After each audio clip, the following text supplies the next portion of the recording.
So, you've written a great song idea, or you've been working on an amazing cover song that you want to get recorded so that you can put it online and share it with your friends and family. And now you are here online searching for the things that you are going to need in order to make that happen. Hey, everybody, my name's Jeff, and welcome to Ignite Music Project. And today I'm going to share with you the 5 essential components to a home recording studio. These are things that I've found over the years that are the most important.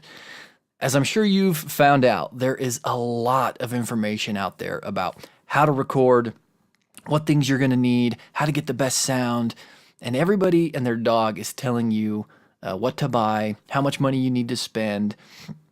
And I'll be completely honest with you guys, a lot of that stuff is completely unnecessary. Completely unnecessary, especially if you're just getting started. You can keep it simple, and that is why I started this channel. I'm trying to break everything down, put it at its most simplest level so that you can push all that other stuff out of the way and you can get recording and making music. Number 1, a computer. A computer is the most cost-effective and most versatile and powerful way that you can record, edit, mix, and release your music. And the great news is, guys, you don't need to go out there and buy the most expensive machine on the market. You don't need to go out there and buy the brand new iMac Pro with 18 cores of processing power. Chances are you can start recording music on the computer that you already own, whether that's a PC, whether that's a Mac. Computers are amazing, and they are way more powerful today than even 10 years ago when I started making music and recording music on a computer. You know, how far your computer that you have right now will take you? I don't know. That depends on your needs, and that depends on the type of music that you're going to be working with. But especially if you're only wanting to record an acoustic guitar and a vocal demo, you don't need the most powerful thing on the market. You just need something that works, that runs, and that you're comfortable using. There are a couple of things that I would recommend if you are looking to buy a new computer. A couple of things you want to pay attention to. First of which is the RAM, how much RAM the computer has. RAM is something that a lot of the software and the things that you use to record music rely upon in order, especially if you build up your track count, if you're throwing a lot of plugins and you're doing a lot of processing and stuff like that. The computer needs a lot of RAM to keep it running fast and to make sure it has enough memory to do all those tasks. So I would say make sure that you are at least getting 4 gigabytes of RAM. 8 gigabytes is preferable, and RAM's really not that expensive these days. So pay attention to the RAM. And you also want to pay attention to the processor.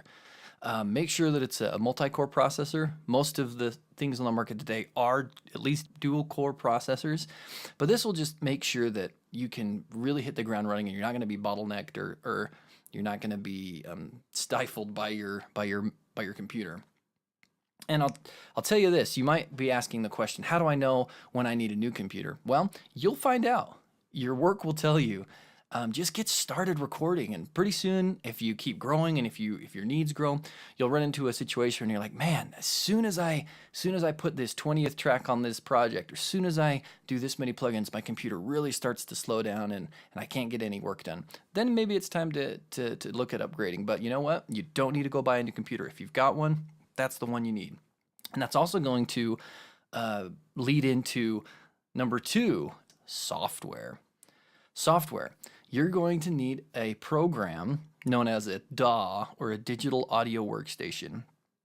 This program will allow you to record or capture your music, your tracks, your instruments. It'll allow you to mix those tracks together so that it sounds great as a whole, and it'll be able to release that music so you have a file that you can upload online or things like that. And there are a lot of great software options out there right now. Everything from Logic, Pro Tools, Cubase, Studio One, Sonar, Reaper, FL Studio, tons of them. There are tons of pieces of software you can use. Which one is right for you? Well, it really just depends on what your personal preference is and maybe what style of music you're looking to do. Each of these DAWs or each of these pieces of software has their strengths and their weaknesses, but every single one of them can do what you are going to need to do. Record music, edit that music, mix that music, and put it out there so you can release it. They all do a fantastic job. I've worked with almost all of them, and I'm using Logic Pro 10 right now, but you can use any. I work with tons of people that are using all kinds of different pieces of software, and it really just depends on your preference. And you know what? You don't even need to spend a ton of money either. There are some great free options out there like GarageBand for you Mac users, like Pro Tools First is a light version of Pro Tools that comes free. Studio One Prime is another free version of software. And even those free versions have some great features that can get you started. That's exactly where I started. My very first song I ever recorded on a computer was using Cubase LE4, which came free, bundled in with my audio interface that I got to be able to record the music. And you know what? I made some pretty decent stuff with that. It got me started. It got me learning. So you don't need to spend a ton of money. But maybe do a little bit of research. Find out who's using the software and who's doing the kind of music that you like, and maybe look into that. Part of it will depend on what computer you're using, what platform, whether it's PC or Mac. Logic only works on Mac, but a lot of the other ones work on both PC or Mac. So it really just depends. They kind of both feed into each other. So that's number 2. And that really leads into number 3, and that is an audio interface. This is an actual box, a physical piece of hardware that you use that plugs into your computer either via USB or Firewire or Thunderbolt. But it is basically what acts as your sound card and what you capture all the sound with. This is what you're going to plug your microphones, plug your guitars, plug all your things into, plug your headphones into. It allows you to record, take an audio or an analog signal and convert it into a digital signal so that you can edit it and work with it on your computer. And it lets you listen to it as well so you know what you're doing. And there are a lot of great options here as well. Interfaces ranging from $100 all the way up to $3,000, depending on the features and the things that you need. But I will suggest that you start with at least a 2-channel interface, something that has 2 channels that you can record at the same time. This will allow you to record a guitar and a vocal at the same time. You can also use this to record a stereo, a pair of overhead mics for a drum set. You can mic up a stereo piano with 2 microphones. It'll just give you great versatility. And if you need more tracks than just 2, you can do something called overdubbing, where you record each part separately and it all comes together. That's exactly how I got started when I started working and doing music on computers. Is I had a small 2-channel interface. It was the PreSonus. What was that thing? The PreSonus Firebox, I think is what it was called. It was a Firewire interface. It had 2 channels, and I started getting paid clients recording on a 2-channel PreSonus Firebox interface. I think at the time it was like $200 or something like that. But you know what? I still use that interface today. I do a lot of recordings where all I need is 2 channels, and so I'll whip that bad boy out and get things recorded. I use another PreSonus interface now that has more channels than that, but that's because my needs grew. I ended up needing to record a full drum set. I needed 8 microphones at one time. I needed to record a choir. I needed 9 microphones, and so I needed to upgrade my interface. But until I had that come up, I didn't need it. I didn't need it. So start with at least a 2-channel interface. And you know what? Don't worry about the brand name. Don't worry about a lot of the specifics, because they all do a lot of the same thing. Just make sure that it gets pretty good reviews and go ahead and grab it. You know, you'll learn to learn how to use that piece of gear, and it'll do some great things for you, I promise. So let's review really quick. The first thing you're going to need is a computer. The second thing is decide what software you're going to use. The third thing is get an audio interface, something that can take your analog signal and change it into a digital file that you can work with on your computer. And that brings us to number 4, and that is a microphone. Yes, it sounds pretty simple, but a microphone, you need something that will help you to capture or allow you to capture the sound that you're performing, whether it's a guitar or a vocal, and take that analog signal, and then it gets converted into digital. And I would recommend to you that if you're going to get one microphone, I would recommend a large diaphragm condenser microphone. It's basically like your typical studio vocal microphone that you see, that you sing into the side of it. but that's going to be the most versatile microphone for you. You can use it on vocals, you can use it on acoustic guitar, you can use it on a violin, you can put it on a kick drum, you can put it on a guitar cabinet, you can put it on your bass amp. You can do so many things with it. You can even make a whole drum set with just one microphone if you put it right, if you position it right. You could do a lot of stuff with just one mic. So I would say get a large diaphragm condenser.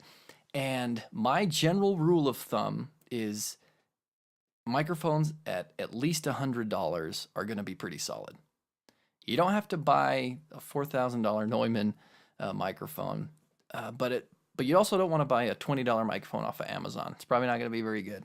But $100 is right about that sweet spot. You know, $80 to $100 is that sweet spot where you get a really good solid microphone that's gonna do great things for you. And as you learn to use it, you can get great sounds out of it. So a microphone. And that takes us to number 5, the last essential component to a kick-in home studio, and that is a way to monitor or listen to what you're working with. And I would suggest that, especially if you're working in a bedroom or home studio, to start with a good pair of headphones. You don't need huge, big speakers, especially when you're first starting out. And you know what? Your roommates or your family or your housemates will probably thank me if you get started on a pair of headphones. You know, there's a lot of discussion about what headphones you need, or what's a good quality pair of headphones, or can you make a great mix on headphones? You know what? Yeah, you can totally make a mix on headphones. You have to learn what they sound like, and you have to learn how to listen for things, but it's a great place to start. And you want to get a good pair of headphones, like over-ear style, that has the big cans that go over your ears, right? And I would say get a pair of closed back headphones. Those are my favorite. That's what I like to use. And the reason why is because not only can you use those for listening to what you're mixing, but you can also use those for tracking or while you're recording. You can listen to what you've already recorded playing back to you, and you can sing to the guitar that you've already recorded. And it'll help to eliminate some of the sound that will get back into the microphone, and so you can get a nice clean track. So a good pair of closed back headphones. I think you don't need to spend $200 on a pair of Bose either. I think the pair that I really enjoy using right now is a pair of AKGs, and I think I got it on sale at Guitar Center for $40. You know, $40 to $50, $30 to $50 is probably a pretty good range of price for headphones to look at. But that will get you started, and you can make some great music with that gear. You don't need to buy a bunch of studio foam, and you don't need to buy a bunch of microphones. You don't need to get all this stuff, the most fancy interface. You just need the essentials. Think of it like this, guys. If you wanted to be a golfer, right? If you wanted to learn how to play golf, would you go out there and buy the most expensive TaylorMades available? No, no, you wouldn't. You'd want to get a good solid pair of golf clubs, but ones that don't break the bank, because you have to learn how to use them, right? It doesn't matter how expensive the gear is. If you don't know how to use it, it's not going to do you any good. So don't worry about the brands. Just stick to those components: a computer, a piece of software, an audio interface. Again, a 2-channel interface is what I'd recommend. A microphone, a large diaphragm condenser, and a pair of headphones. That's what I would start with. And if you get those components, you can make some great music. I hope this video has been helpful for you guys. If you have any questions about specifics or anything like that, drop a comment in the comment section below, and let me know your suggestions. What are the types of things you like to use and the things that you've been using? But those would be my suggestions, guys. I hope it's been helpful. Again, my name is Jeff, and welcome. If you like this video and you like music and all things recording, go ahead and subscribe to the channel. Give this video a like, and get ready for more great things to come. Thanks so much, guys. Bye.